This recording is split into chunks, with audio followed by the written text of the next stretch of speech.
یہ تیل لگانا، کیا ہم داڑھی بڑھانے والا تیل استعمال کر سکتے ہیں؟ کیا یہ جائز ہے یا نہیں؟ شہباز صاحب انڈیا سے. ہاں بھائی جائز ہے. کہ کیا ہوتا ہے اس سے؟ داڑھی بڑھ جائے اچھی بات ہے. کیا عورت جہاد کر سکتی ہے؟ کیا اسلام میں عورت کو اجازت ہے کہ وہ جنگ میں شریک ہو جائے اور جہاد کرے؟ اگر نہیں ہے تو پاکستان آرمی میں جو عورتیں موجود ہیں ان کا کیا حکم ہے؟ ابرار الحسن پشاور سے.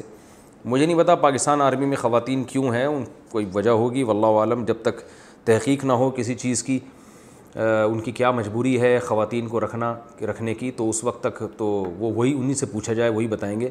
لیکن نارملی جو ہے جب تک مردوں سے یہ ضرورت پوری ہو رہی ہو تو خواتین کو نہیں رکھنا چاہیے، کیونکہ ظاہر ہے اللہ نے عورت کو کمزور پیدا کیا ہے، اس میں اس طرح سے طاقت نہیں ہوتی جس طرح مردوں میں ہوتی ہے. تو جو خواتین کے کام ہیں وہ خواتین کو کرنے چاہیے. خواتین کا جو بنیادی کام ہے گھر داری ہے، یہ بھی جہاد سے کم نہیں ہے. جتنی بھی دنیا میں بڑے لوگ پیدا ہوئے ہیں ان کو جنا بھی تو عورتوں نہیں ہے نا. کسی نے بڑی پیاری بات کہی کہ اللہ نے کسی عورت کو پیغمبر نہیں بنایا، تو اس میں بظاہر ایک عورت کی توہین ہے کہ کوئی عورت پیغمبر نہیں ہے. لیکن فخر کی بات کیا ہے کہ کوئی پیغمبر ایسا نہیں ہے جس کو عورت نے نہ جنا ہو. تو ہر پیغمبر کو اللہ نے ایک ماں دی ہے، جس ماں نے بچپن میں ان کو پالا ہے. بغیر باپ کے تو پیغمبر پیدا ہوئے ہیں حضرت عیسیٰ علیہ السلام، لیکن ماں کے بغیر نہیں پیدا ہوئے. تو یہ مقام ہے. تو عورت مجاہدین کو پیدا کر سکتی ہے، وہ ایسی اولاد جن سکتی ہے جس کو وہ بچپن سے اس کی تربیت کرے، اس میں لڑائی کا جذبہ پیدا کرے. پہلے مائیں ہوتی تھیں ایسے، جیسے میں اکثر ایک بیان میں واقعہ بتاتا ہوں نا کہ ہم چھوٹے بچے تھے تو ہمارے خاندان میں بچیاں جو تھیں وہ مہندی لگا رہی تھیں عید کی رات کو، تو لڑکے بھی بیٹھ گئے ان کے ساتھ. تو ہمیں یاد ہے ہماری دادی نے ہمیں سخت تنبیہ کی کہ لڑکے مہندی نہیں لگاتے ورنہ بڑے ہو کر تلوار نہیں اٹھا سکتے. تو یہ دیکھیں تربیت ہے نا، دادی بھی تو ماں کی طرح ہی ہوتی ہے. تو مائیں اس طرح بچوں کی تربیت کر سکتی ہیں، ان کو اچھا انسان بنا سکتی ہیں. پھر میدانوں بھیجیں ان کو، لڑیں گے وہ انشاءاللہ ملک کے لیے، قوم کے لیے. تو یہ بھی عورت کا جہاد ہے. لوگ سمجھتے ہیں گھر داری آسان کام ہے، آسان نہیں ہے.